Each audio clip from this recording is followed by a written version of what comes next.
नमस्कार मित्रांनो, मी काजल माझ्या ब्लॉगमध्ये तुमचे स्वागत आहे। सकाळी सकाळी नाश्त्याला सँडविच बनवायचे होते आणि सँडविच आज अगस्त्याचे डॅडी बनवणार होते। तर इथे मस्त सँडविच तयार होत आहे, तोपर्यंत अगस्त्याला मी आंघोळ करून घेऊन आले।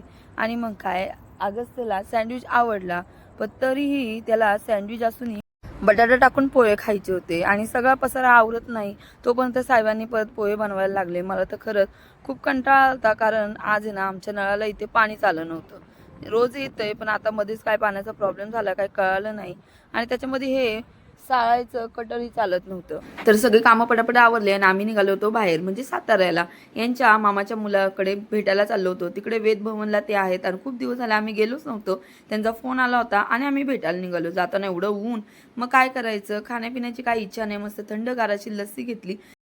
दोघंही लपून लपून पित होतो। त्याचं कारण असं की अगस्त्याला फार लस्सी आवडते। अगस्त्य खूप लस्सी प्रेमी, पण त्याला द्यायची नव्हती। मग इथे मस्त त्याला पाठीमागे ठेवून आणि आम्ही दोघं जण लस्सी पित होतो। कोयनेची लस्सी खरंच खूपच छान आहे।